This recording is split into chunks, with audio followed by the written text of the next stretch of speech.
Welcome to the Inferno Intel postgame show after Arizona State's 26-22 win over the number 7 ranked Texas Tech Red Raiders.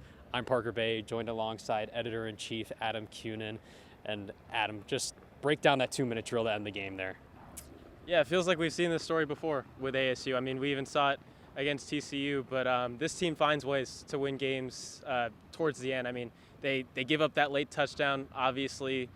Really felt like that game flipped pretty fast. I mean, ASU was up 19-7. They get, Texas Tech scores. Then they have a horrific punt there that turned disastrous for the Sun Devils. But, the offense came back out and they really responded. They had a big 4th and 3 at the end of that game. That was kind of an improv play. Levitt rolls out to his right and makes a jump throw to Jordan Tyson, and they're able to get down in the red zone, obviously score that touchdown. But, I mean, this has just really been a trend for ASU. I believe they're up to now 7-0 in one-score games at home, and obviously now they're 10-0 at home. And so they just have something, mythical about playing here at Mountain America Stadium in those close games. It's probably Sam Levitt and Jordan Tyson, the connection that they have, and they really came to play. I mean, Sam Levitt, I believe career high today, 319 passing yards. And so even on, a hobbled lower leg, foot, whatever the injury was, he came to play it. So Sun Devils find a way to get it done in the clutch again. Yeah, and Ray Leak Brown capped off that 2-minute drill there, punching it in from about a yard out. And speaking of the defense today, Texas Tech was 1 for 3 on 4th down. What did you see from the 2 4th down stops today?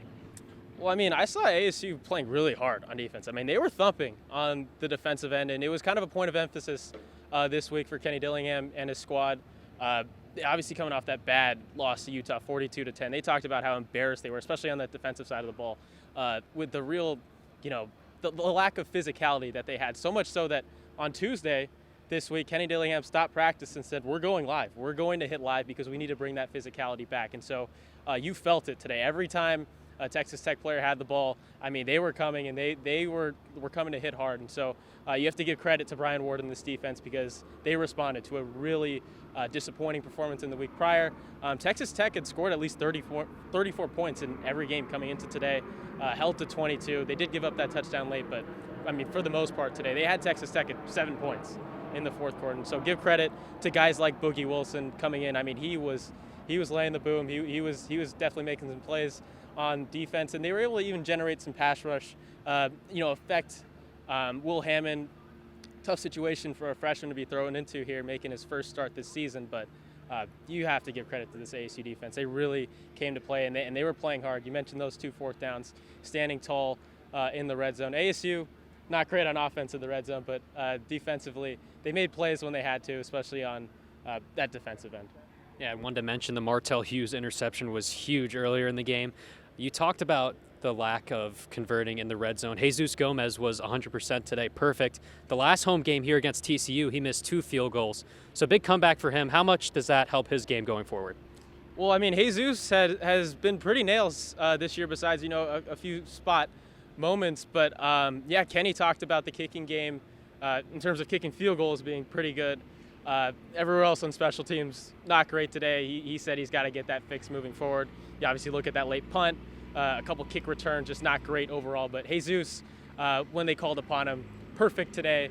You'd like to see ASU maybe punch some of those, when they get in the red zone. I mean, they even got down to the 2 one time, got a penalty, pushed back, couldn't punch it in. But once they got in those situations where they needed Jesus to come through, he did. And in a close game like that, I mean, that could be the difference. That, at times last year they struggled with that. This year they have a guy like Jesus who can get them those extra points, and that goes a long way in a 4-point win like this, especially when you consider that Texas Tech was driving towards the end of that game. That 4-point difference really made a big deal. Yeah, and ASU keeps their Big 12 championship hopes alive here with a win at home, as well as the storming of the field was awesome to see that. But it doesn't get any easier. This is a Houston Cougar squad that comes back into Tempe next week. What threat do they pose ASU? Well, Houston coming off a win against Arizona this week. Kenny Dillingham actually mentioned it. ASU hasn't welcomed a team to the stadium that hasn't had, I believe, more than 1 loss. Every team they've played has been either undefeated or only has 1 loss. And so it'll be another tough challenge, but it really did feel like the big hurdle that ASU had to get over was this Texas Tech team today. I mean, this was kind of a coming for the mantle, coming for the throne type of game for Texas Tech. Even down their starting quarterback, you still had to feel confident in Will Hammond, especially with a banged up Sam Levitt. ASU comes in as touchdown underdogs, and maybe this is what they needed. They needed that game last week. They needed to come in as underdogs at home today against a team that really felt like an immovable force to kind of unlock that intensity, that urgency that we saw today, especially from that defense that really stood tall. But I mean, this positions ASU in a pretty good spot moving forward, especially now because they have that tiebreaker over Texas Tech. Obviously, things could play out in different ways, but you look down the rest of the schedule, seems pretty manageable with Houston, teams like Colorado, West Virginia, Arizona.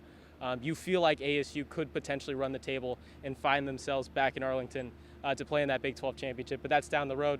You mentioned Houston next week. We'll see the status of a couple players. Jordan Tyson seemed to hobble off the field at the end there. Didn't look too great. Sam Levitt looked pretty good today. I mean, he was taking some licks and he took a couple big hits, but he looked pretty good. Obviously, they're still healing up with a couple more guys, but overall, this felt like the big hump that they had to get over. Now that they've gotten over that, the vibe has completely changed. I mean, it's crazy how quick a narrative can change. It's changed really fast now that ASU has won this game, only has one loss, and has put themselves almost in the driver's seat to really make a run at another Big 12 championship appearance. Yeah. Just wanted to touch real quick. You mentioned Levitt legging it out today. I believe ASU was down to their third string center. Can you kind of talk about the testament of the O-line against this Texas Tech D-line who led the Pac-12 in sacks going into this game? Yeah, I mean, at first, the Texas Tech defensive line got after Sam a little bit, a couple sacks to start the game. But overall, I thought they held up pretty well. They took some shots down the field, too, found Jaron Hamilton a couple times, so a welcome sight there for this ASU offense. But overall, really resilient effort up front for this O-line to withstand that defensive line from Texas Tech, as you mentioned. I believe led the Big 12 coming into today in terms of sacks. And so that was a tough unit that they faced, and give credit to them for really stepping up to the plate and getting the job done, at least Sam Levitt enough time to make some plays today. Yep, and that'll do it for our post-game show. I'm Parker Bay. That's Adam Kunin. Sun Devils with a 26-22 win over the number 7 Texas Tech Red Raiders. If you want to follow any more coverage, you can follow us at infernointelmedia.com or find us on socials at Inferno Intel. That'll do it from Tempe. We'll see you next week.